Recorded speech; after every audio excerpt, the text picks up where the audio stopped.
지난 시간에 했던 게 하나님의 사랑이 어떤 사랑이었는가.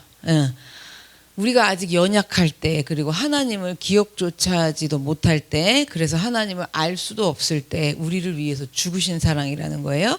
더 나아가서 또 우리가 아직 죄인 되었을 때 대신 주어주신 사랑이고, 또 더 나아가서 우리가 하나님과 원수 되었을 때 대신 죽어주신 사랑이기 때문에 우리가 하나님의 자녀로서, 그리스도인으로서 모든 이제 권리를 누리고 의무를 행할 수 있게 된 거예요. 하나님 앞으로 나아갈 수 있으니까요. 그 다음으로 이제 이어지는 본문이에요. 아담이 나와요, 계속. 그래서 여기서는 뭐냐면 우리가 예수 그리스도를 믿음으로, 그러니까 예수를 믿음으로 얻는 의롭게 된다 그러잖아요. 그 의가 왜 필요한 건지.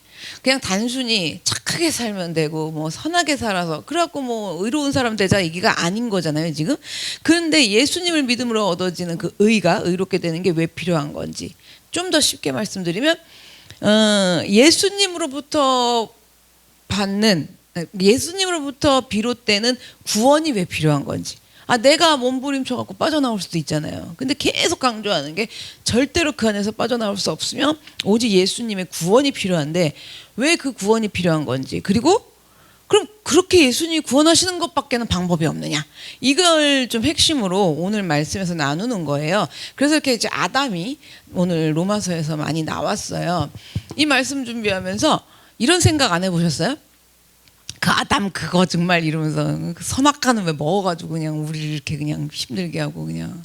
그리고 이제 배운 게 있으니까 아담의 이제 이 선악과 먹음으로 그 죄성으로 우리가 전부 다 모두가 죄인이란 얘기인 거예요. 그러니까 우리가 밥 먹다가 우리 남편이랑 있으면 꼭 그렇게 성경 퀴즈 같은 뭐 이렇게 해요. 주동자는 우리 남편이, 주관하시는 분은. 그런데 뭐 얘기하다가 이제 선악과 얘기만 나오면 그 자식이 그걸 먹어가지고 그 얘기를 해요. 그럼 제가 거기서 무슨 설명을 하겠어요. 그러면서 혜원이한테 막 가르쳐요. 아담이 그 자식이 그걸 먹어서 그렇다 이러는 거예요. 근데 그런 생각을 할 만도 해요. 오늘 좀 그 이야기를 좀 자세하게 좀 풀어드릴게요. 안 억울하세요? 아담이 안 먹었으면 그런 생각 안 해보셨어요? 전 주일학교 때도 그런 생각을 많이 했단 말이에요. 자, 그러면 먼저 그리스도인의 구원이 왜 필요한 것이냐가 오늘 본문 첫 구절인 12절에서 이제 말해주는 거예요. 구원이 왜 필요한가? 그러므로 한 사람으로 말미암아 죄가 세상에 들어오고 죄로 말미암아 사망이 들어왔나니 이와 같이 모든 사람이 죄를 지었으므로 사망이 모든 사람에게 이르렀느니라 그래요. 여기서 지금 12절 앞에 맨 위에서 앞구절에서 말하는 한 사람이 누구냐면 아담을 얘기하는 거예요. 첫째 사람이라고 그래요. 자, 첫째 사람인 아담 한 사람의 범죄함으로 인해 갖고 세상으로 죄가 들어왔어요. 그 한 사람의 범죄는 세상 전체에 영향을 미친 거예요. 그리고 그 죄로 말미암아 뭐가 들어왔냐면 이제 심판이 들어온 거예요. 그전에는 아담이 이러기 전에는 심판이란 게 없었죠. 에덴 동산에서 정말 하나님하고 그렇게 하면 살았는데 아담이 그 지은 죄로 말미암아 심판이 세상에 들어오게 됐어요. 그 심판이 들어오니까 심판이 뭘 낳냐면 정죄를 낳는 거예요. 정죄를 어떻게 낳은 거냐면 이게 요즘 현대판으로 하면 나는 믿음 지켰고 너는 안 지켰고, 나는 순종했고 너는 안 했고, 이런 식으로 가요. 그럼 어떻게 해요? 그게 지금 뭐예요? 심판을 기준으로 그런 정죄가 나온 거예요. 그런 심판이 정죄를 낳게 된 거고, 죄가 들어와서 정죄의 결과로 사망이 이제 세상에 들어오게 된 거죠. 그래서 이 모든 것들이 한 사람 아담의 범죄로 인해서 나타난 현상이라는 거예요. 그래서 죄와 사망이 그 아담 한 사람으로 인해서 모든 사람에게 이르게 된다는 거죠. 그럼 우리가 이제 우리 남편도 막 열을 내면서 그 자식 아담이 그랬다 그러는데 이 말씀을 지금 수긍할 수가 있냐라는 거예요. 아담이 그래서 그래요 이러면서 그래서 옳습니다. 무턱대고 그러기에는 우리가 좀 억울하단 말이에요. 그래서 뭐가 억울하냐면 아담이랑 나랑은 별 그닥 상관이 있어 없어. 아브라함이랑 있으면 있지. 아브라함의 자손이 되었으니까. 그래서 인류 최초의 인간인데다가 별 상관도 나랑은 없는 상태인데다가, 그러면 어떻게 아담이 지은 죄 때문에 내가 죄인이 돼가지고 심판이 들어오고 어떻게 내가 이 지경이 됐냐라는 건 거잖아요. 그렇지 않아요? 그러니까 좀 억울하실 만해. 내가 어떻게 그 아담 때문에 이 지경이 됐는가. 그리고 왜 모두가 다 죄인이냐. 응? 그렇잖아. 한 사람도 빠짐없이 모두가 죄인인가. 성경에서는 이 세상에는 모든 인간이 죄인이라고, 한 사람도 빠짐없이 죄인이라고 어떻게 성경에서 그렇게 아담 하나로 인해 갖고 단정 지어 갖고 말할 수 있는가. 그 이유는 한 가지 때문인 거예요. 뭐냐면 첫 번째 사람인 아담이 죄를 지어 가지고 그 피가 죄로 오염됐어요. 아담을 하나님 만드셨을 때 생각을 해보세요. 하나님의 형상대로 만들었어요. 죄 없는 인간이었다고요. 그렇잖아요. 근데 그 아담 한 사람이 죄를 지어가지고 오염이 된 거예요. 죄로 오염이 됐어요. 그래서 우리는 우리의 의지와는 상관없이 그 아담에서부터 쭉 뭐예요? 이제 계속 그 피를 이어받은 거야. 죄로 오염된. 그러니까 피를 이어받았다고 그래야 좀 이해가 되시죠? 그러니까 그 죄의 피를 이어받아온 상태이기 때문에 우리 모두는 죄인으로 태어나서 죄인으로 살다가 죄인으로 죽는 거예요. 내가 낳은 자녀도 있어. 어머 이렇게 착한 애기가 어디 있을까 이렇지만 얘는 실상 뭐예요? 죄인이에요. 죄인. 그래서 아무리 사랑스러운 내 자녀여도 죄인인 거예요. 그래서 사람들이 살아가는 이 세상을 보면, 이 세계를 보면은 죄가 얼마나 많아요. 자, 세상에서 죄를 보면 보이는 죄들이 너무 많아요, 사실. 요즘 박광렬이 막 잡혔는데 어마어마하더만 그 사람. 그렇잖아요. 그리고 그냥 자기한테 뭐 배신했다고 뭐 필리핀에서 사업 관련된 사람 3사람 죽였죠. 여자 하나에 남자들. 그게 문제가 아니라 우리나라에 뭐 거의 모든 마약을 유통한다고 봐야 되나? 그 밑에 사람들 계속 다 뭐. 그리고 이런 것도 했더만요. 무료 주기, 무료로 그러니까 이벤트처럼 왜 공짜로 주기, 그러니까 선물로 그렇게 해갖고 그걸 중간 상인들에게 나눠주는 거죠. 그러면 중간 상인들은 그걸 먹고 팔았냐? 아니야. 박학렬이 한 정책을 쓴 거야. 그거를 또 마약을 소매하는 사람들에게 무료로 준 거예요. 무료로 줘야 자꾸 해보잖아. 그럼 그 다음부터 목말라서 찾잖아요. 이런 식으로 그렇게 해서 계속 전파를 시켰더라고요. 그러니까 이렇게 그러고 뻔뻔해요. 그런데도 잡혀오면서 뭐라 해서 넌 남자도 아니래. 그럼 자긴 남자야? 그렇잖아요. 그러니까 이런 보이는 죄가. 그리고 요 근래에 또 뭐 있어요. 23살짜리 그 남자 청년애가 잘생겼더라고요. 얼굴 공개됐는데 근데 18살이었나요? 그 여고생애를 죽였어요. 그냥 뭐 스토커를 했대나 모르겠어. 자세한 내용은 모르겠는데 그러니까 보이는 죄가 너무나도 많아요. 너무 많아요. 그런데 그럼 우리 예수 믿는 우리들은 죄가 없느냐? 그게 아니라 우리들에게도 아직 죄 뿌리가 남아있다라는 거죠. 그리고 모든 사람들이 죄 뿌리가 있어요.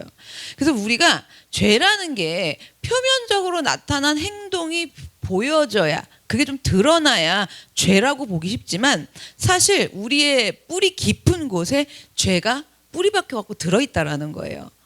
그걸 어떻게 할 수 있냐면 뿌리를 제일 잘 알 수 있는 건 저 밖에 있는 우리 애들이에요. 뿌리가 있어. 죄의 뿌리가. 그래갖고 그냥 예인이 생각해 보니까 뿌리가 끝내줬어. 그 한 4개월밖에 안 된 애가 이걸 이렇게 인상을 쓰고 셀 모임 할 때마다 그걸 내고 다음 사람을 이렇게 쳐다봐, 그 다음 사람 쳐다봐서 우리가 별명을 보스 베이비라 그랬어. 보스 베이비.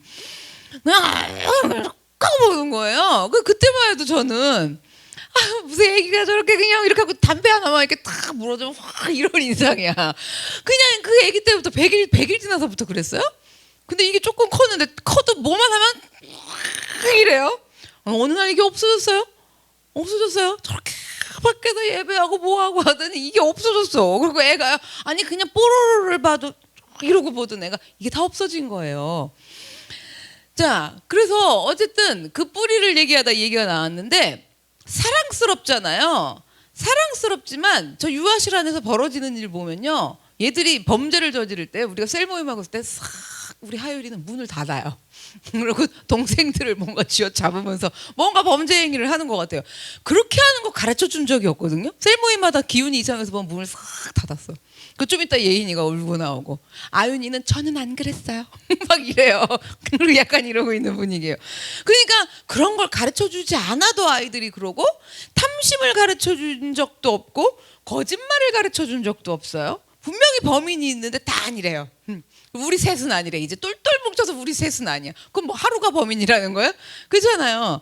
그러니까 거짓말을 가르쳐 준 적도 없고 싸우라는 것을 뭐 뺏으라는 거를 가르쳐 주지도 않았는데 이 아이들이 자라면서 이 발동하는 거예요. 그러니까 이게 어디에서 나왔느냐? 뿌리에서 나온 거예요. 아무리 하면 엄마가 가르쳐 줬겠어요? 그렇잖아요. 이게 죄 뿌리에서 발동하는 거를 우리가 얼마든지 볼 수 있다라는 거죠. 그러면 모두가 죄인이래요. 나 포함. 그러면 죄가 없으면 얼마나 좋겠어요. 그죠? 그럼 가시 엉겅퀴도 안 나고 뭐 이렇게 회복시키려고 그냥 그렇게 믿음으로 구하지 않아도 되고 기도 안 해도 되고 죄가 없으면 얼마나 좋을까요? 자, 그런데 우리가 좀 죄를 좀 잘 알아야 되는데 어떤 죄 행동, 죄 습관, 그래갖고 보여져 나타나는 죄들은 사실 우리에게 심각한 걸로 보여져요. 우리 자녀를 키우면 얘네들이 이게 드러나가고 나타나면 엄마가 기절하죠. 심각하니까. 그런데 사실 이거보다도 더 무서운 건 뭐냐면 죄의 뿌리라는 거예요. 죄의 뿌리는 언제 들어온 거냐면 아담이 선악과 먹을 때 들어온 거예요. 첫사람인 아담이. 그래서 아담이 따먹지 말라고 한 선악과를 따먹는 순간 뭐냐면 인간 세상에는 죄가 들어오게 된 거예요. 사실 아담이 지은 죄를 생각해 보면 별거 아니야. 그렇지 않아요? 또 우리가 약간 이렇게 위로하면서 이렇게 동조해 줄 수도 있어. 얼마나 먹고 싶었으면. 그렇잖아요. 응? 그러니까 우리가 선악과 이렇게 할 때 아유 먹을만하다 제가 그러거든요. 얼마나 먹고 싶겠니 그냥 때려쳐버리면서 그냥 뒤엎으면서 그냥 얼마나 먹고 싶겠니 이래요. 그리고 그것 좀 먹는 게 또 그렇게 산 세월을 생각해 보면은 먹을만도 해.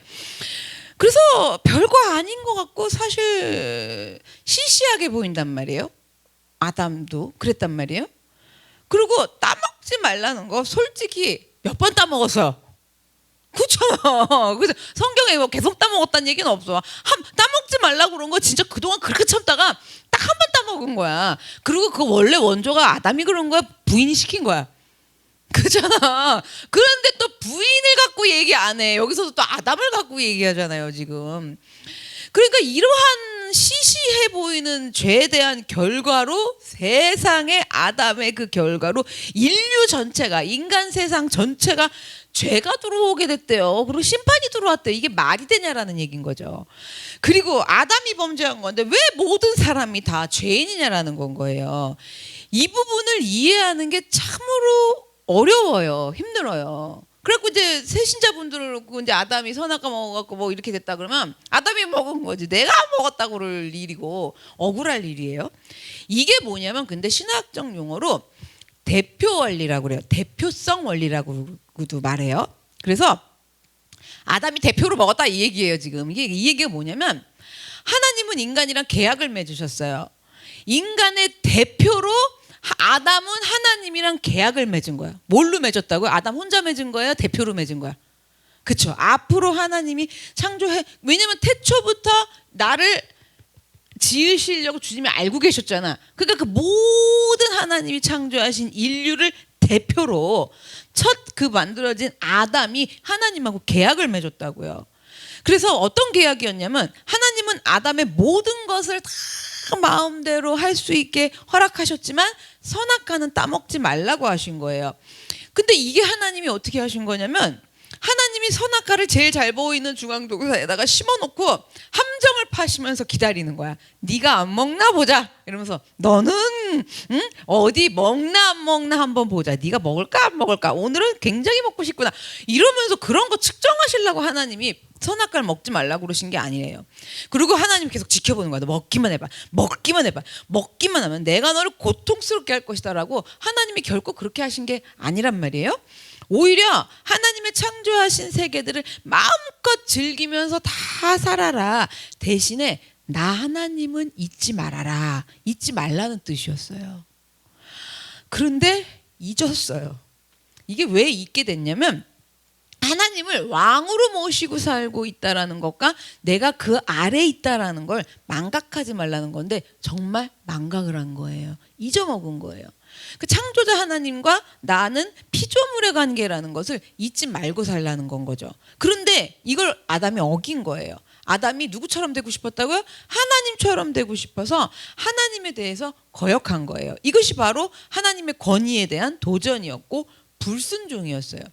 이러한 죄를 아담이 혼자 지은 거예요. 혼자 지은 것이지만 이 죄는 모든 인간을 대표로 지은 거예요. 지금 대표로 지은 거기 때문에 우리 모두 전체가 그 속에 이제 포함되어 버렸다라는 거죠. 그래서 아담과 같은 죄를 짓지 않은 사람이어도, 근데 안 지은 사람은 없어요. 이건 뭐냐면 아담과 같은 죄를 지었는지 안 지었는지 안다 모른다라는 거죠.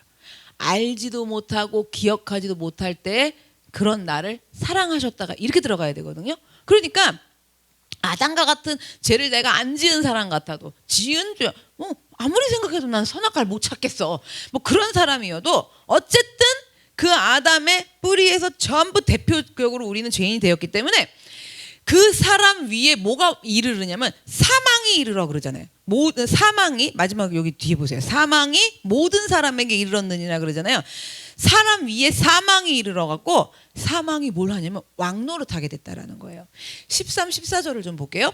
죄가 율법 있기 전에도 세상에 있었으나 율법이 없었을 때에는 죄를 죄로 여기지 아니하였느니라. 그러나 아담으로부터 모세까지 아담의 범죄와 같은 죄를 짓지 아니한 자들까지도 사망이 왕노릇하였나니 아담은 오실자의 모형이라 그런 거예요.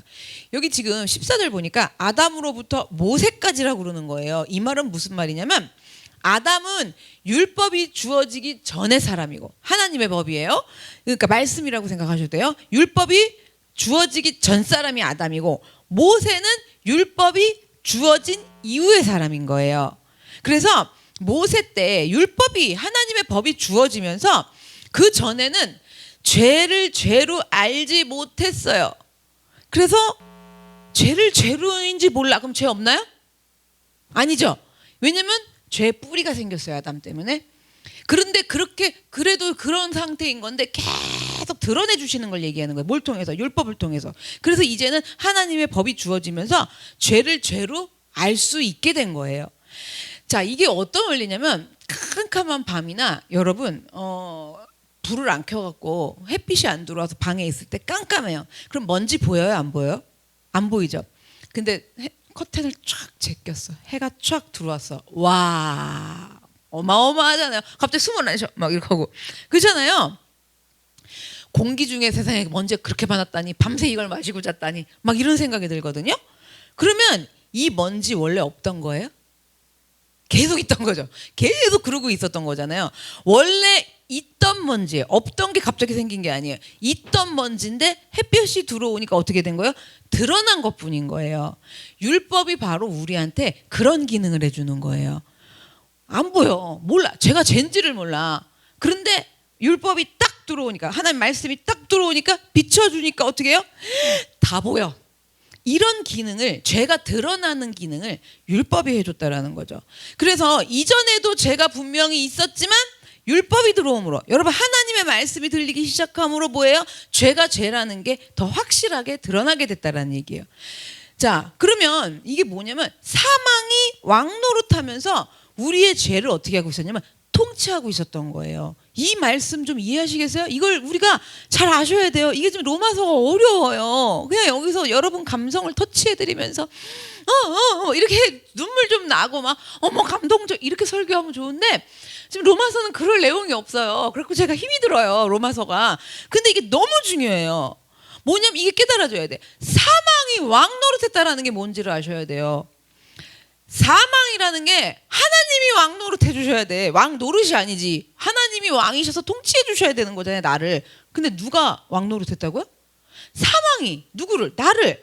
내 위에서 하나님이 왕이신 게 아니라 사망이 왕노릇 하면서 뭘 통치하냐면 나의 죄를 통치한 거야. 전부. 그러니까 막 안 그러고 싶어도 돼, 안 돼? 이게 사망이 왕노릇 하면서 내 죄를 다 통치해서 그래요, 여러분. 그런데 이런 상태라는 걸 안다 모른다? 모른다고요. 그럴 때도 사랑해 주셨다고요. 그래갖고 그럴 때 하나님의 의가 나타나서 구원해 주신 거예요. 근데 그걸 모르는데 예수를 믿기로 작정을 하고 하나님 말씀이 들리기 시작했어. 이게 뭐냐면 율법이 이제 나온 거야. 율법이 딱 나타나면서 나와서 죄가 죄라는 거를 더욱 드러내서 알려주기 때문이라는 거예요. 제가 이번 주에도 그랑 통화를 했는데 그러는 거예요. 목사님, 알고 봤더니 저 정말 성질이 뭐라 그러더라. 성질이 정말 나쁜 사람이라 했나 뭐라 그래. 아니 저기 밖에다 물어봐야 되나? 송 씨는 아니에요. 김 씨예요. 목사님 정말 성질 저 정말 악하더라고요. 이래요. 제가 그래서 너 나 만나기 전에 좀 만난 지 한 10년 됐죠. 만나기 전엔 잘 몰랐지. 몰랐어요. 근데 하면 할수록 자기도 너무 대단한 사람이라는 거예요. 여러분 이게 뭐냐면 율법이 나와서 그러니까 모세 이후에 그 율법 하나님의 말씀이 날 딱 들어와서 빛이 들어오니까 죄가 죄라는 걸 자꾸 더 드러내서 알려주기 때문에 뭘 깨달으셔야 되냐면 사망의 통치가 뭔지를 분명하게 더 자꾸 보여지게 되는 거예요. 전에는 사망에 이르렀다 그러면 나 안 죽었는데 나 지금 놀러 가니까 기분 너무 좋은데 여기 와갖고 불꽃놀이 보니까 너무 힐링됐어요 막 이래요 사람들이. 아니 지금 근데 뭘 통치를 받고 사망의 통치를 받고 사망이 왕노릇하고 있는 거 알아요 몰라요? 몰라요. 근데 여러분 생각해요. 예수 믿고 제대로 믿고 하나님 만나고 난 다음부터 다 죽을 지경이에요. 이게 계속 돌아가니까. 계속. 그리고 막 밤에 잠이 안 와. 내가 이 말을 왜 했을까? 그걸 하지 말걸. 뭐 어쨌을걸 저쨌을걸. 그렇게 안 할라 해도 또 그랬네. 난 변한 게 없나 봐. 하나님이 나를 버리실까 봐. 난 이렇게 했고 연단이 더 길어질 것 같아. 이러느라고 괴로워 안 괴로워? 괴롭다. 이게 뭐냐면 여러분 사망의 통치가 뭔지를 더 확실하게 보여준다라는 거예요. 그리고 이런 거 요즘에 우리 성도님들 이 코스 아마 들어가셨을걸요? 그냥 지나가다가도 별 쓸데기 없는 말도 안 되는 생각이 날 딱 들어와. 그러면 사람 환장하게 되는 거. 이제는 알거든요. 이거 아니란 거 알고 이 생각 안에 머무르면 안 된다라는 것도 알고 주님이 오셔서 이 생각에서 나를 건져주셔야 된다는 것도 다 알아. 야, 근데 좀 해도 넘어가잖아. 좀 가만히 오늘 좀 그냥 넘어갔으면 좋겠는데 정말 그냥 뜬금없이 들어와서 땅 들어가고 탁 꽂히면 그 중간에 딱 서가지고 이러지도 못하고 저러지도 못하면서 여러분 이게 무슨 상태라고요? 사망의 통치가 뭔지를 더 확실하게 보여주는 거예요. 이럴 때 빨리빨리 공부를 하시란 말이에요. 나 이 사망에서 이렇게 이 사망이 왕노릇하면서 나를 통치하는구나. 이걸 배우셔야 돼요. 아시겠죠? 이걸 딥다 배우는 시간인데 그냥 됐어요. 전 다 끝낼래요. 이러시면 본전도 못 찾잖아요 지금. 우리는 코스대로 잘 가고 있는 거예요. 자, 사망의 통치가 뭔지를 잘 더 배우시란 말이에요. 그래갖고 그냥 이 사망에서 건지신하고 내 영이 이게 피가 자동적으로 돈다 그랬죠? 이 도셔야 돼. 그게 믿음이에요. 아시겠어요? 자, 공부 열심히 하시고. 자, 그래서 죄로 인해서 모든 사람 위에 내 위에 사망이 뭐하게 됐다? 왕노릇하게 되는 거예요. 이렇게 하나님이 나의 왕이 아니야. 나의 왕이셔야 되는데 왕이 되셔서 뭘로 통치받고 다스림 받는 거예요? 생명으로. 생명으로 다스림을 받는 게 아닌 사망이 왕노릇을 하면서 그 속에서 죄를 갖고선 전부 통치당하고 다스림을 받으며 모든 사람들이 거기서 어떻게 할 방법이 없어서 거기 그냥 굴복하는 거예요. 굴복하는 상태가 뭔지 아세요? 저는 안 되나 봐요. 이런 거예요. 끝났나 봐요. 이런 거예요. 이렇게 굴복하면서 살아가는 이 상태가 이 땅의 현실이라는 거예요. 이걸 아셔야지 지금 당장 내일 돈이 없고 다음 달 카드값이 없고 어떻게 먹고 살면 이게 지금 문제예요? 네? 이게 지금 문제라고 여겨지는 사람은 여기 믿음이 여기 지금 일로 안 와지는 거예요. 지금 이가 문제가 아니야. 이 사망이 나를 통치해가지고 그럼 이 경제적 문제 돈이라는 사망이 나를 통치해갖고 그게 왕노릇하면서 나를 전부 다스린다라는 거거든요. 이게 현실인 건 거예요. 우리가 이러한 상태라는 것을 누가 알려주느냐? 대표자 아담을 통해서 말씀해주고 계신 거예요. 그런데 14절 여기 지금 마지막 절에 마지막 지금 부분에 보면 아담은 오실자의 모형이라 그러는 거예요. 오실자는 누구냐면 예수 그리스도를 말씀하시는 거예요. 그러면 지금 가만있어 봐. 이게 아담이 두 명이 나오네? 이렇게 알 수 있어요. 이게 뭐냐면 첫째 아담, 둘째 아담. 첫째 사람, 둘째 사람이라고도 얘기하는데 성경은 에덴의 아담을 첫째 아담이라고 그러고 천국의 둘째 아담을 예수님이라고 이제 좀 생각을 하시면 돼요. 그러면 오늘 본문은 첫째 아담이랑 둘째 아담을, 그러니까 에덴 동산에서 선악과 먹은 대표자 아담이랑 우리를 위해서 오신 대표자 예수님이랑 비교하면서 오늘 이 구절들이 본문이 설명을 해주는 거예요. 이게 지금 대표성의 원리라는 거예요.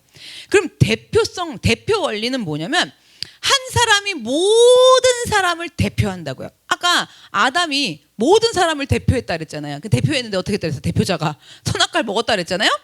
그래서 한 사람의 행위가 나머지 모든 사람에게 영향을 미치게 된다라는 거예요. 첫 번째 사람인 아담이 죄를 지었어요. 그래서 그 피로 죄가 더러워졌어요. 그래서 그 피를 타고 난 사람들은 모두 죄인이 되는 거예요. 인류의 대표자인 아담이 범죄함에 따라서 모든 인류 역시 범죄했다라는 거죠. 그런데 둘째 아담이신 예수님의 대표 원리는 첫 번째 아담이랑 달라요. 뭐가 다르냐면 아담도 처음에 하나님의 형상대로 지어졌죠. 그리고 아담이 그때 선악과 먹기 전에 죄 있었어 없었어? 없었죠. 예수님이 오실 때랑 좀 비슷하지 않아요? 죄 없으신 분, 그죠? 그리고 아담은 뭐야? 죄 없이 창조된 하나님의 형상대로 지음받은 죄 없는 아담. 예수님은 하나님의 보이지 않는 형상이셔. 그리고 죄 없으신 분. 이렇게 지금 대표자들이 딱 나온 거예요. 그런데 여기서 첫째 아담은 선악과 때 뱀이 마귀가 와서 유혹했더니 넘어갔어요? 안 넘어갔어요? 시험에 넘어갔어. 그리고 둘째 아담이 오셔가지고 광야에서 시험 봤는데 넘어가셨어? 안 넘어가셨어? 안 넘어가셨어. 첫째 아담은 하나님을 대적하는 아담이었지만 둘째 아담, 보이지 않는 형상이신 둘째 아담 예수님은 온전히 끝까지 다 이루기까지 순종하신 아담이에요. 둘째 아담이에요. 그래서 예수님 한 사람이, 둘째 아담이신 예수님 한 사람이 모든 사람에게 미친 영향이 첫째 아담이랑 완전히 다르다라는 거예요. 5장 15절로 갈게요. 그러나 이 은사는 그 범죄와 같지 아니하니 곧 한 사람의 범죄를 인하여 많은 사람이 죽었은즉 더욱 하나님의 은혜와 또한 한 사람 예수 그리스도의 은혜로 말미암은 선물은 많은 사람에게 어떻게 했대요? 넘쳤느니라. 한 사람의 은혜로 말미암은 선물이 누구에게 넘쳤다? 많은 사람에게 넘쳤다라는 거예요. 그래서 예수님의 대표 원리는 아담의 대표 원리랑 다르게 예수님 한 사람으로 말미암아서 많은 사람들이 생명을 얻었어요. 아담 한 사람으로 인해 갖고 사망에 이르러 가지고 사망이 왕노릇하고 죄의 다스림을 받는 게 아니라 예수님 한 사람으로 인해서 생명을 얻고 거듭나게 됐다라는 거예요. 자, 어떻게 그럼 이게 생명을 얻고 우리가 어떻게 이게 가능하게 됐느냐? 아담의 혈통이 어떻게 바뀐 거예요? 하나님의 자녀의 혈통으로 예수님으로 인해서 바뀌게 됐다라는 거예요. 우리가 예수 그리스도를 믿으면 예수 그리스도 안에서 우리의 신분이 바뀌어갖고 하나님의 자녀로 되는 거예요. 은혜의 선물이 이렇게 많은 사람에게 넘겨졌느니라, 이 이야기인 거예요. 17절 18절 볼게요. 한 사람의 범죄로 말미암아 사망이 그 한 사람을 통하여 왕노릇하였은즉 더욱 은혜와 의의 선물을 넘치게 받는 자들은 한 분 예수 그리스도를 통하여 생명 안에서 왕노릇하리로다. 그런즉 한 범죄로 많은 사람이 정죄에 이른 것 같이 한 의로운 행위로 말미암아 많은 사람이 의롭다 하심을 받아 생명에 이르렀느니라. 예수 그리스도를 구주로 믿고 의지하면 그분의 생명을 이어받아서 어떻게 되는 거예요? 사망에서 건져져서 새 생명이 된다라는 거예요. 아담의 혈통이에요. 우리는 아담의 피의 혈통이어서 죽을 수밖에 없었던 존재가, 사망이 왕노릇하고 그 통치를 받을 수밖에 없는 존재가 예수 그리스도의 생명 안에서 새로운 존재로 거듭났다라는 건 거예요. 이제는 예수님께서 우리의 생명을 살리시는, 그럼 왜 유일하신 분인가? 왜 예수님밖에 안 됐는가? 이걸 좀 알도록 할게요. 5장 19절입니다. 왜 예수님밖에는 안 되는가? 왜 오직 그리스도는 예수님만 유일한가? 자꾸 자기가 그리스도라는 사람들이 나타나잖아요. 그게 아니라 왜 예수님만 유일한 그리스도이신가? 19절입니다. 한 사람이 순종하지 아니함으로 많은 사람이 죄인 된 것 같이 한 사람이 순종하심으로 많은 사람이 의인이 되리라 그래요. 한 사람이 순종하셨다라는 건 예수님의 십자가의 죽음을 이야기하는 거잖아요. 피 흘림 없이는 죄사함이 없다라는 거예요. 그래서 아담으로부터 이어받은 죄로 물든 오염된 피. 자, 이렇게 좀 설명을 해야 쉬우세요. 그 피로 인해서 사망이 왕노릇하면서 죽을 수밖에 없던 우리 죄인들인데, 예수님께서 당신의 생명의 피를 어떻게 한 거야? 흘려주셔서 그 흘리신 피를 우리에게 부어주심으로, 붓고 계심으로, 그죠? 우리가 죄사함을 받고 거듭나게 해주셨다라는 거예요. 일명 피를 어떻게 해주셨다? 바꿔주셨다. 이렇게 생각하시면 돼요. 그래서 죄로 오염되어 있는 그 죄 피로 오염된, 피가 오염됐다고요? 그렇게 돼 있는 우리들인데, 죄가 없으신 예수님의 오염되지 않은 피를 흘리셨어. 흘리셔갖고 그 피를, 오염되시지 않은 그 피를 우리에게 어떻게 한가? 피를 바꿔줘. 우리에게 전부 부어주고, 지금도 부어주고 계셔. 계속 뭐라 그래 이게 지금, 그니까 저거 뭐라 그래 이게, 걸러줘. 막 이렇게 걸러줘도 될 문제가 아니야. 바꿔버려야 돼, 피를. 그렇잖아요. 정말 우리에게 그 피를 부어주신 거기 때문에 예수님만이 유일한 그리스도시라는 거예요. 죄 없으신 분의 피여야 된다라는 거예요. 그래서 우리의 생명을 살릴 수 있는 유일한 분이 예수 그리스도시라는 거예요. 석가모니나 공자 같은 사람도요, 제가 우리보다 훨씬 훌륭하다 그랬잖아요. 그래서 우리보다 훌륭한 인물인 거는 틀림없어요. 틀림없는데 그들이 우리의 구원자가 될 수는 없어요. 그리고 석가모니나 공자가 얘기하는 걸 들어보면은 뭐 비슷한 어떤 막 그 뭐 진리 같은 걸로 막 이끌어줄 수도 있어요. 요즘에 막 오은영 박사님이나 아니면 뭐 누구 이호선이야 김호선이야 하여튼 이호선 교수 이런 사람들이 나와서 얘기하는 거 제가 많이 들어보거든요. 들으면 굉장히 하나님이 우리 안에서 인도하시는 방법들로 인도하는 그 방법이랑 너무 맞아요. 맞아 떨어져요. 그래갖고 탁월해요. 이야기를 들어보면. 근데요, 그 사람들이 우리를 구원해 줄 수는 없어요. 그걸 아무리 배우고 듣고 와갖고 산다 그래도 그 안에서 안 그래야지 해야 되는데 계속 그러고, 물론 노력하고 살아야죠. 근데 그렇게 돼서 될 문제가 아니야. 우리는 이미 그분들에게 뭔가 피드백을 받은 것 같은 그 삶으로 계속 교정받았거든요. 교정받으면서 집에 가서 살아보려고 하는데, 와, 정말 안 되는 거야. 안 되는 이유가 있어요. 정말 예수 그리스도의 보혈이 뭔지를 알아야 되거든요. 그 피로 내가 구원받았다는 게 뭔지를 알아야 돼요. 그게 그리스도인이지. 그럼 방송에 그분들은 왜 이렇게 많이 나와갖고 이야기를 하는가? 정말 믿지 않는 자들도 하나님이 너무 고통스럽게 사니까, 자녀들 때문에 자녀들이 엉망진창해서 너무 고통스럽게 살고, 부부지간에 너무 고통스럽게 사니까 믿지 않는 자들도 거기서 조금 편해봐라 이래가지고 방송을 통해서 그런 것들을 계속 하나님이 하신다고 봐요. 하나님이 우리 병도 고쳐주시듯이 믿지 않는 자들에게는 병원도 주셔가지고, 병원에서, 왜냐면 인류가 너무 병으로 고통당하니까 병원에서 의술을 주셔가지고 하나님이 안 믿는 사람이라고 병원에서 안 고쳐줘요? 아니잖아요. 그런 모든 일들을 하나님이 하고 계시다란 말이에요. 그게 일반적인 은혜인데, 그렇게 엉망으로 부부가 살고 자녀들이랑 문제가 있어 엉망으로 사는 사람들도 하나님이 그 고통에서 좀 덜어주시려고 구원의 은혜가 아닌 일반적인 은혜로 방송을 통해서도 계속 그렇게 하는 건 거죠. 이혼 숙녀 캠프 한번 보세요. 그걸 보면 집에 가서 남편한테 잘해줘야겠다라는 생각이 안 드시나요? 그래요? 안 그러세요? 아니면 우리 남편이랑 똑같다 막 이러세요? 그럼 아이고 넌 더하다 막 이러세요? 자, 그러시면 안 되고, 이거는 지금 그 안에서 우리가 하나님한테 우리는 그 피드백을 계속 받고 있거든요. 그래서 그런 것들도 다 좋지만 문제는 우리를 구원해 주진 못해요. 정말 오염되지 않은 피인 예수님의 피로, 정말. 그래서 석가모니 공자도 지금 우리를 위해서 피 흘려주지는 못했어요. 그리고 그들이 만약에 우리를 위해서 예수님처럼 피 흘려가 그렇게 죽었다고 치자고, 십자가에 부처님이 죽었어. 차라리 그게 날 뻔했어. 비교를 잘해주게. 그렇잖아. 근데 부처님이 사람으로 다시 환생을 해서 문제지, 전부는. 석가모니가. 그렇잖아. 그러니까 뭐냐면, 만약에 그들이 십자가에서 피를 흘렸다고 그래도 소용이 있을까요? 없을까요? 없어요. 소용없어요. 어차피 그 사람들의 피는 뭘로 오염된 피예요? 사람이기 때문에, 아담의 피로 오염된 피이기 때문에 소용이 없어요. 그래서 통일교에서도 문선명이요, 인간의 죄와 타락에 대해서 가르쳐요. 다 이상한 거 가르치는 거 아니에요. 가다가 한 끗이 이상한 거예요. 죄와 타락에 대해서 우리처럼 다 가르쳐요. 그런데 죄인이 구원받기 위해서는 쉽게 말해서 문선명의 피를 받아야 된다 이 얘기인 거예요. 자기가 그리스도인 거니까. 그럼 터무니없는 주장을 한단 말이에요. 근데 문선명의 피도 어떤 피예요?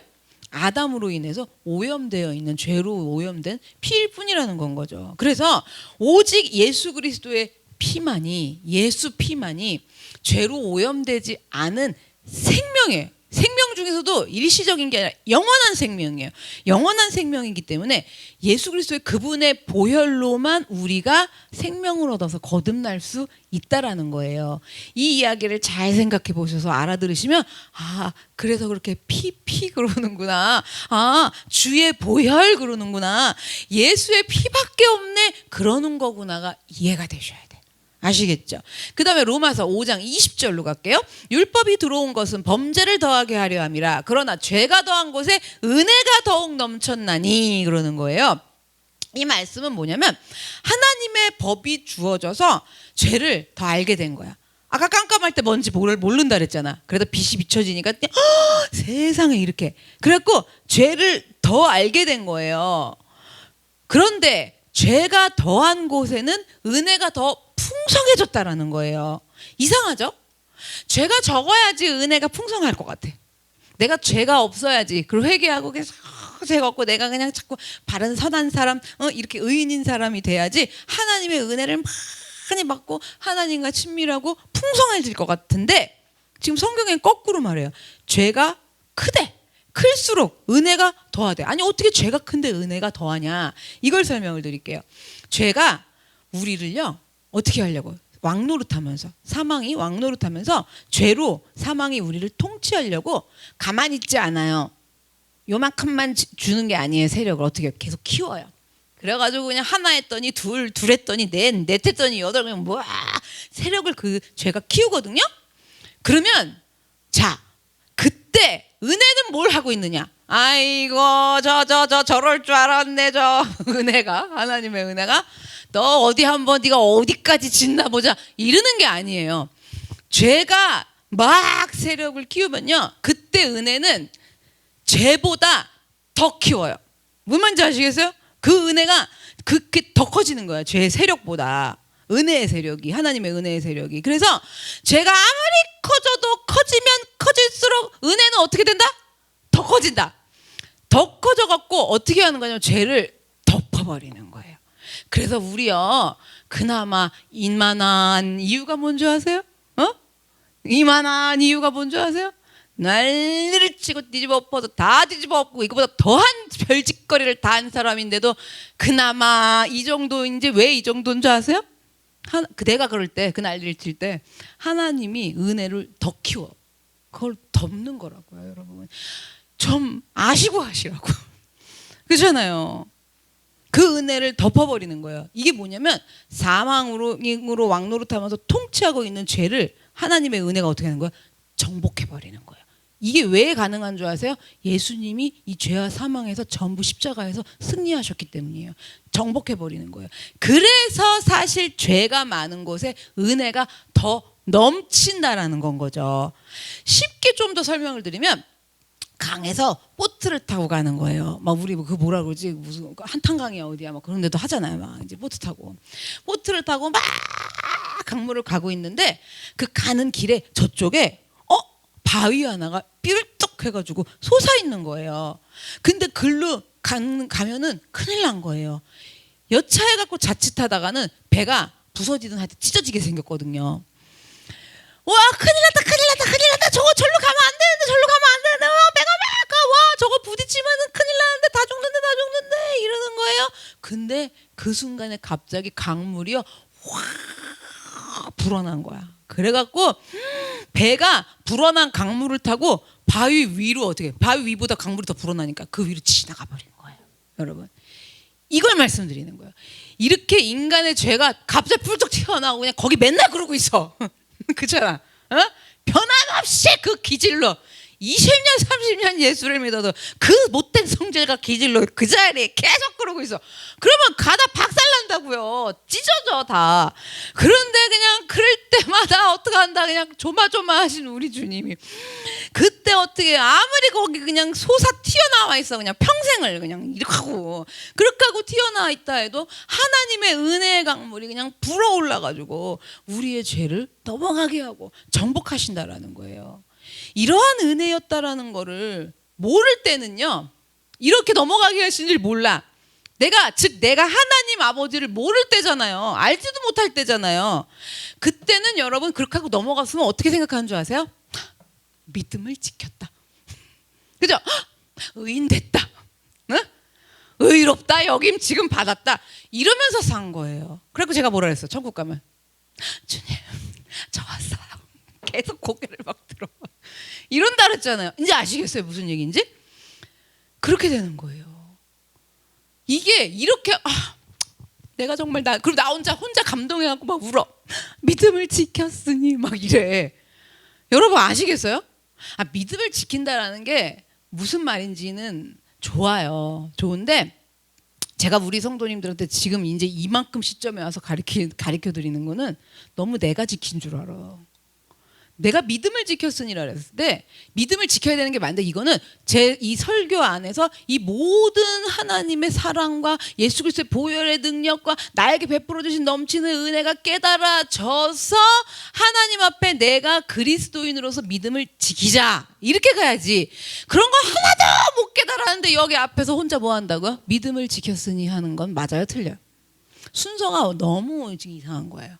아시겠죠? 그래서 나를 무척이나 의인이라고 여기면서 내가 하나님 아버지를 모를 때는 그렇게 은혜의 강물을 더 크게 넘치게 하셨다는 걸 모를 때는 그렇게 하면서 산 거라는 거죠. 그래서 믿음으로 이기고 넘어간 것이라고 여겼고 내 열심으로 내 신앙이 불어난 거야. 이제 와 어느 날부터 내 신앙이 이만큼 불어나가고 이제는 이런 문제들을 이기고 넘어간 것이라고 여기면서 산 거예요. 그러니까 이제 하나님이 어떻게 해야 돼? 그동안 그렇게 넘어가는 연습을 했으니 그러니까 어느 날부터 계속 돌멩이를 보여주면서 응? 그게 아니다. 나의 의가 나타나갖고 믿음에 이르러 너가 의롭게 여김받은 거다라는 차원이 올라가는 그리스도인으로 하나님이 우리를 계속 온전하게 하신다라는 거죠. 그래갖고 그걸 이제 알았어. 그랬더니 뭘 안 거예요 지금. 이거 단순하게 지식으로 깨달은 거예요? 하나님 사랑을 안 거예요? 하나님 사랑을 이제 알게 된 거예요. 하나님 사랑이 이런 거란 걸 알았어. 그러고 나서 봤더니 나라는 사람은 하나님의 법에 조금이라도 위반되지 않는 면이 없는 거야. 내 의도 아니야. 믿음 지킨 것도 아니야. 하나님의 법에 비춰보면 난 위반되지 않는 면이 하나도 없습니다. 난 정말 아무것도 아닙니다. 이 고백이 나오더라는 건 거죠. 그래서 하나님의 어떤 말씀에 비추어 보더라도 나는 죄인이기 때문에 정말 이대로라면 죽어 마땅해. 사망이 나를 왕노릇하면서 내 죄를 갖고 다스리고 통치하는 게 마땅한 거야. 이 죄의 삭은 사망인 거야. 이걸 좀 더 쉽게 이 지경으로 사는 게 맞다라는 얘기인 거예요. 그러니까 하나님이 주시는 만족함이면요 이상해요. 아니 이게 이상하네. 절대로 만족이 안 되던 내가 이게 왜 이렇게 만족되지? 희한하거든요. 그래서 만족을 안 해보려고 막 노력을 해보면서 만족 안 할 꼬투리를 막 찾아보는 거예요. 근데 그것도 피곤해. 그냥 만족되는 거야. 여러분 이렇게 살아야 되는데 그렇게 살지 못하는 그냥 그대로 죽어야 되는 거예요. 그게 사망의 상태라는 거예요. 그런데 너무나 놀라운 건 뭐냐면 하나님의 법 앞에서 내가 죽을 수밖에 없는 존재라는 걸 깨달으면 깨달을수록 뭐가 더 불어나요? 하나님의 은혜가 더 많아지게 된다라는 거예요. 그래서 내 죄를 보는 게 굉장히 중요한데 우리 안에 있는 끈질기니 본성은 계속 죄 없다고 내가 스스로 여겨야 돼. 빨리 없게 만들어야 돼. 그래갖고 이 연단을 빨리 끝내고 내 행복을 찾고 내가 원하는 내 탐욕의 만족을 계속 누리려고 계속 그렇게 신앙생활하는 거예요. 그게 아니라는 거예요. 지금 내가 죽을 수밖에 없는 존재라는 그리고 내 안에 있는 죄들이 그럴 수밖에 없다는 걸 깨달으면 깨달을수록 뭐가 더 은혜가 넘친다? 하나님의 은혜가 더 불어난다. 이렇게 되는 것 같거든요. 그래서 이게 왜 그렇게 은혜가 넘치느냐? 왜 그러는 것이냐? 내가 그러한 죄인임에도 불구하고 주님께서 나를 위해서 피 흘려 구원해 주셨기 때문에 은혜가 더 넘쳐서 덮어지는 이러한 일들이 일어난다라는 거죠. 그래서 여러분, 하나님의 법을, 말씀을, 그걸 알면 알수록, 그러니까 그 말씀이 와갖고 율법이 왔다 그럴게요. 율법이 와서 죄인지 아닌지, 내가 그 안에서 어떤 돌멩이가 삐뚤어진 게 보이는지, 그래갖고 나는 이렇게 살 수밖에 없는 거구나, 난 이래서 사망이었던 거구나, 사망 가운데 있는 거구나, 이걸 알면 알수록 내 죄가 크다는 것을 인식하게 되고, 내 죄가 크다는 걸 인식하면 인식할수록 뭐가 더 놀랍게 여겨진다? 하나님의 은혜가 더 놀랍게 여겨지는 신앙인. 이게 누가 이 신앙을 갖고 찬양을 작곡, 찬송가를 작곡했냐면 나 같은 죄인 살리신 아니겠어요? 나 같은 죄인 살리신 주 은혜가 너무 놀라운 거예요. 여러분, 이게 놀라운 게 어떻게 놀라냐? 아니, 어떻게 은혜가 불어나갖고 내가 죄가 더 갈수록 더한데, 갈수록 더한데, 갈수록 없어질 줄 알았더니 갈수록 더 보여. 그런데 갈수록 정말 이상한 사람인 것 같아. 그런데 어떻게 하나님의 은혜가 더, 그거보다 더 작고, 그거보다 더 넘쳐갖고 나를 덮으시는가? 너무 놀라워. 어떻게 이럴 수가 있는가? 나 같은 죄인을 그 사망에서 살리신 주 은혜가 너무 놀라운 거예요. 그래갖고 다 잃어버렸던 생명이었어요. 그냥 그렇게 살아야 돼. 나는 그렇게 살아야 되는 사람인데 뭘 찾았어? 생명을 찾고 광명을 얻게 됐다라는 거예요. 예수님을 만나서 하나님의 법 앞에 섰더니 나라는 사람은요, 와, 정말 소망이 없는 사람이라는 걸 깨달은 거예요. 우리가 이 신앙 안으로 오기 전에 저쯤 가고 종교성으로 내 열심으로 할 때 소망 넘치셨던 거 생각나세요? 안 넘쳤어요? 기억을 해보세요. 넘쳤어, 안 넘쳤어? 될 수 있구나. 그래갖고 처음에 돈도 될 수 있다 했다가 아니란 걸 깨달아. 그다음 남편도 될 수 있다 했다 아니란 걸 깨달아. 남편, 자식도 될 수 있다 아니란 걸 깨달아. 그래갖고 그럼 나라도 되자고, 나도 아니란 걸 깨달아. 이러면서 계속 온 거예요. 근데 처음에는 정말 소망 있는 줄 알았는데 하나님의 그 법 앞에 딱 내가 나아가갖고 섰더니, 하나님 말씀 앞에 섰더니, 하나님 보좌 앞으로 나아갔더니 이거 어떻게 나아갈 수 있어? 하나님 앞에 내가 의로움 받아서 사실은 구원받아 나가게 된 거잖아요. 하나님하고 화목해져서 예수님으로 말미암아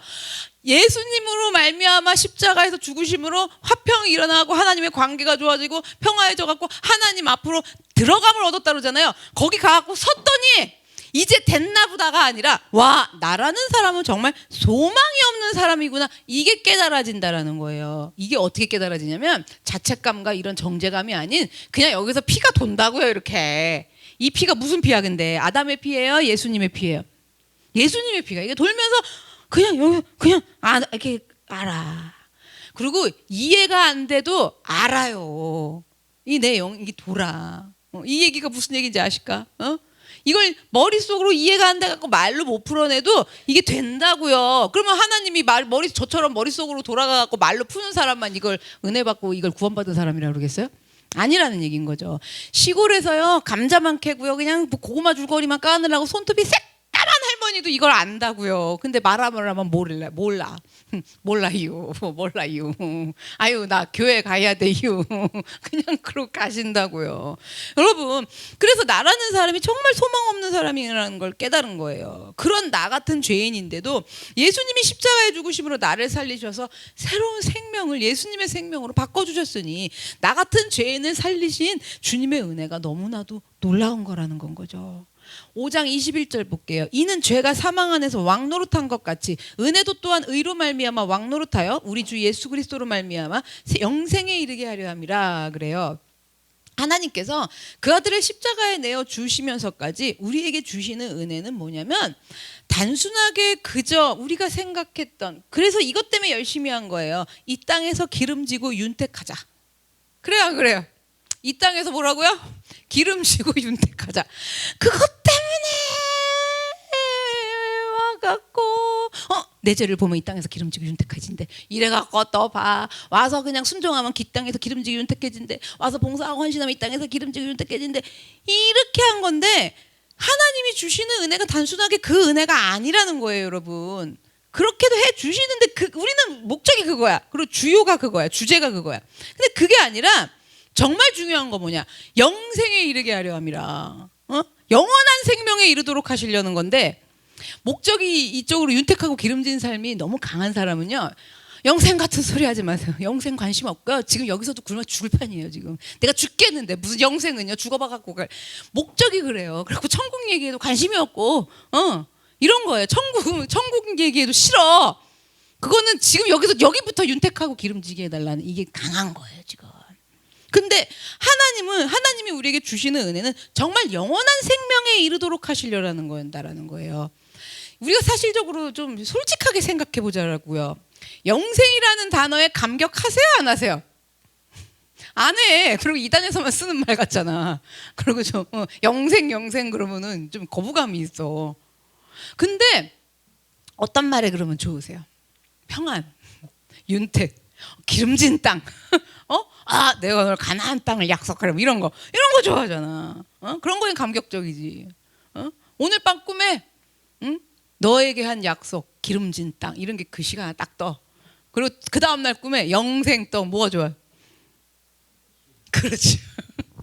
기름진 자녀들 막 이런 거, 그게 좋잖아. 그러니까 영생이란 단어가 근데 사실 진짜 감격적인 단어라는 건 거죠. 생각을 해보세요. 지금 여러분이요, 오늘 몇 월 달이야? 5월이죠. 시간 개념에서. 자, 7월 달에 죽는데 사형 선고를 받았어요. 7월에 죽어. 근데 수명을 5년 연장시켜 주신대. 그럼 지금 기절해야 안 해요? 5년이라 마음에 안 드시는 표정이야. 이렇게 지금 생각을 해봐봐. 지금 7월 달로 안 할게. 5월 말일에 죽어. 근데 5년 연장해 준대요. 10년 할게. 알았어. 10년 연장해 준대. 그럼 지금 내가 70이니까 80? 70 이래. 10년 연장해 준대. 그러면요, 기절해야 안 해? 말할 수 없이 기뻐, 안 기뻐? 내가 지금 이번 말일 죽는다 해갖고 피를 토하는 심정으로 하나님 내 생명을 연장시켜달라고 주장창 주야로 하나님 앞에 구했더니 주님이 나타나시더니 10년 연장하리라 이래봐. 그러면요, 감격스러워서 울고 불고 지금 죽어도 여한이 없습니다 막 이런다고요. 그렇잖아요. 그게 그런 일이거든요. 근데 영원한 생명을 준대. 좋아해, 안 좋아해?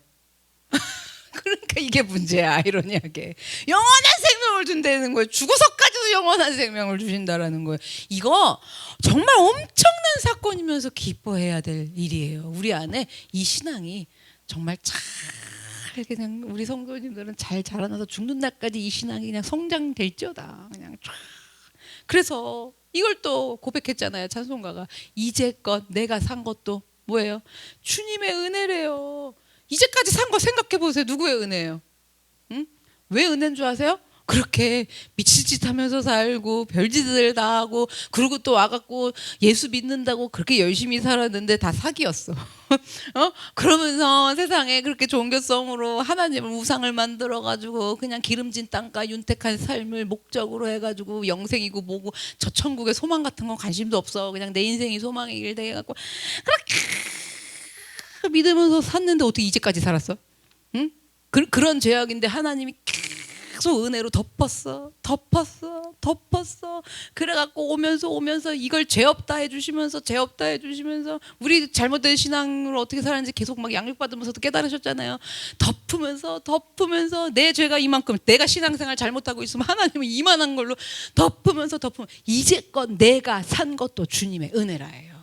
요거를 신앙적으로 하시지 않으면 어떻게 하냐면요, 고생을 많이 하고 징글징글한 사람이 이걸 부르면서 눈물이 나요. 이제까지 내가 산 나를 징글징글하게 생각해 보니까 주님의 은혜입니다. 이러면서 눈물 나겠어, 안 나겠어?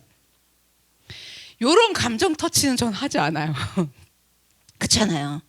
그래갖고 그냥 먼저 간 영광님이 너무너무 속을 새긴 영광님 묘소 앞에 가서 이제껏 내가 산 것도 주님의 은혜 이렇게 불러지는데, 정말 진정한 의미는 그게 아니라는 건 거죠. 정말 이런 나를, 이런 죄의 사망에서 건질 수 없는 사망 상태인 나를 주님이 은혜로 더 넘치게, 죄가 큰데 더욱 넘치게 하시면서 이제까지 산 것도 주님의 은혜인데, 뒤에 보세요. 또 나를 장차 본향의 영생으로 인도까지 해주신대. 지금까지 나를 그렇게 은혜로 넘치게 덮어주신 것도 정말 한량없는 놀라운 은혜인데 죽어서까지도 영원토록 장차 본향까지 이르도록 인도해 주신다고 하시는 거예요. 그러면서 뭐예요? 거기가 어디예요? 윤택지구 기름진데예요. 정말 저천국이에요. 저천국이잖아요. 거기서 우리 이제서나 영원히 주님의 은혜로 거기서 어떻게 살아요? 해처럼 밝게 살면서 거기서 주 찬양하면서 살게 해주신다라는 거예요. 이 찬송가를 작곡한 이름이 생각이 안 나는데 뉴 뭔데? 아니 어떻게 이 복음이 들어와 갖고 이렇게 찬송가 이 가사를 이걸 고백을 하냐고요. 정확한 복음이 들어와 있잖아요, 여러분. 그렇잖아요. 그래서 제가 안 좋아하는 찬양이 새가 그물에 걸린 거 같지. 어? 왜 나만 겪는? 뒤에 가사들은 다 좋아요. 그거 잘못된 찬양은 아니라는 거야. 근데 우리는 앞에만 생각해. 왜 나만 겪는 고난이냐고 이것만 생각하는데 이 지금 나 같은 죄인 살리심서부터 거기서 우리 영원히 주님 한 사람이 하나님이 온전하게 이루어가시는 이 신앙의 과정들을 이 찬송가 안에 다 들어있다라는 거죠, 여러분. 그러면 나 같은 죄인 살리신 은혜가 이렇게 놀라운데 거기서 영원히 주님의 은혜로 해처럼 밝게 살게 해주신다고 이제 약속하시는데 우리는 앞으로 이 땅에 잠시 사는 동안 어떻게 적용하면서 살아야 될까? 여러분, 은혜가 너무 놀라우니까 이제껏 살아온 은혜가 너무 놀라우니까 그럼 그 은혜에 감사해서 어떻게 적용하면서 살아야 되는가? 바로 한 사람이 되는 게 중요한 거예요. 한 사람으로 말미암아 모든 사람이 사는 거고요. 한 사람으로 말미암아 모든 사람이 죽는 거기 때문에 한 사람이 너무 중요해요. 한 사람 때문에 그 가정이 살고요. 한 사람 때문에 그 가정이 죽어요. 한 사람 때문에 예수 그리스도가 왕이 되셔갖고 통치를 받고요. 한 사람 때문에 사망이 왕노릇하면서 죄가 전부 통치를 받아요. 한 사람 때문에 일터가 살고요. 한 사람 때문에 일터가 죽어요. 히틀러 같은 사람 때문에 나라가 망해요. 거긴 사람들이 죽어나가요. 근데 슈바이처 같은 한 사람 때문에 온 사회가 살아나요, 여러분. 우리는요, 그동안 살아오면서 나와 연관되어 있는 사람들을 내가 살리는 한 사람이었는지 아니면 나와 연관되어 있는 사람들을 죽이는 나는 그런 한 사람이었는지 잘 생각해 보면서 성찰해 보기를 원합니다. 또한 우리 주위에는 한 사람 때문에 고통당하면서 살아가는 가정들이 너무 많아요. 엄마도 있고 아빠일 수도 있어요. 그리고 요즘 막 TV에 많이 나오는데 뭐 가정폭력서부터 엄마 아빠 중에 한 사람 때문에 아이들이 그 안에서 사망해서 살면서 울부짖으면서 살고 뭐하고 아빠는 도박 중독인데 엄마는 술 중독이어가지고 난리 버거지 막 전부 여러분. 근데 그 집안에는 엄마가 정신 차려야 되더라고요. 근데 정말 그 한 사람이 중요해요. 근데 어떻게 차리냐고. 그 사망이 왕노릇하는데 거기서 구원하실 리는 예수 그리스도밖에 없어요. 그 예수를 믿는 것밖에는. 그런데 한 사람 때문에 그렇게 고통당하면서 살아가는 가정들도 너무나 많고 우리 성도님들도 알게 모르게 속속들이 들어가면 한 사람 때문에 고통당하시는 분들이 많을 거예요, 가정 안에서. 그런데 여러분, 죄가 많은 곳에 뭐가 더한대요? 은혜가 더하대요. 하나님이 그 은혜로 그 가정을 계속 더 넘치게 덮으신대요. 이 말씀을 믿으시고 죄가 더한 곳에 은혜가 더하다고 나 한 사람이 그 가정 안에서 참되고 바른 그리스도인으로서 생명을 가지고 예수님의 생명으로 거듭남으로써 그 한 가정이 나 한 사람 때문에 살아난다면 은혜가 넘쳐서 이제까지 산 것이 우리 가정이 하나님의 은혜요 하면서 살아난다면 그 기쁨은 이 세상의 그 어떤 기쁨과도 바꿀 수 없을 줄로 믿습니다. 오늘 로마서 말씀을 통해서 내가 진실로 어떤 한 사람이었는지 잘 생각해 보면서 앞으로 남아있는 시간은 우리들의 가정뿐만 아니라 모두를 살리는 한 사람이 되기를 원합니다. 아무리 씻어도 씻어지지 않을 죄의 피를 타고난 나예요. 그런 우리들인데 그런 나를 예수님께서 피 흘려 주심으로 새로운 생명으로 살아가는 그 사람이 되게 하시고 하나님 하나님의 자녀가 되는 그 한 사람으로 불러주셨습니다. 내가 그것을 믿는다면 내가 하나님의 자녀로서 그 한 사람으로서 합당한 삶을 살아가는지 오늘 이 시간 우리가 다시 살펴보기를 원합니다. 우리는 하나님의 자녀가 되는 권세를 얻었기 때문에 세상 사람들이랑 똑같이 살아서는 안 됩니다. 그런데 지난 한 해 동안 우리가 지난 날 동안 하지 말아야 할 것들을 계속함으로써 스스로 하나님의 자녀됨을 부인함을 살면서 살지 않았는지 돌아보기를 원합니다. 우리가 예수 그리스도를 알지 못할 때, 기억조차 없었을 때 우리를 위해서, 나를 위해서 죽어주신 분이 예수 그리스도시고 그 아들을 내어주신 분이 하나님이세요. 그 사랑이에요. 그래서 그 사랑이 있기 때문에 내가 죄인 되었을 때 나를 살리기 위하여 죽으신 분이 예수님이십니다. 우리가 하나님 아버지랑 원수 되었을 때, 원수 되었는데도, 원수 상태인데도 그때마저도 나를 너무나 사랑해 주셔서 그런 원수인 나를 자녀로 삼아 주신 분이 하나님 아버지십니다.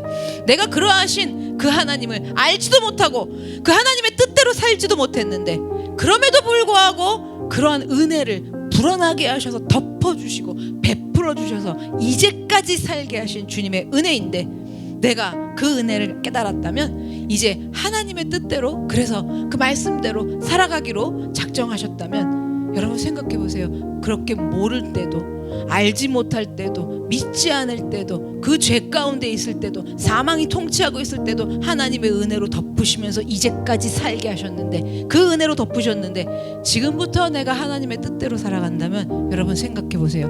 하나님께서 얼마나 놀라운 열매를 맺게 해주시겠어요. 그렇게 모르고 있을 때 은혜로 덮어주셨고요. 이제는 내가 그 은혜를 깨달아갖고 그 사랑 너무 나 같은 죄인 살리신 그 은혜 너무 놀라워서 하나님 뜻대로 내가 살아간다면 이제는요, 놀라운 은혜로 덮으시던 그 은혜에서 더 넘어가서 놀라운 아름다운 열매를 어찌 안 맺게 하나님이 역사 안 하시겠습니까? 이 원리를 믿으시기 바랍니다. 우리는 이러한 소망이 있는, 생명 있는 사람이라는 것을 잊지 말고 기억하고 또 기억하기를 원합니다. 하나님께서 작정하시고 계획하신 모든 열매들이 우리의 삶 속에서 아름답게 맺혀지게 하여 주시옵소서. 나 같은 죄인 살리신 그 은혜로 덮으셨고 이제껏 내가 산 것이 모든 것이 주님의 은혜라서 더 큰 은혜로 나를 덮으면서 이제까지 오게 하셨는데, 내가 그 하나님 뜻대로 살아가면서 더 큰 놀라운 열매들로 하나님 앞에 살아갈 수 있도록, 영광 올려드릴 수 있도록 주님 도와주시옵소서. 다 같이 주여 한번 외치고 기도하겠습니다.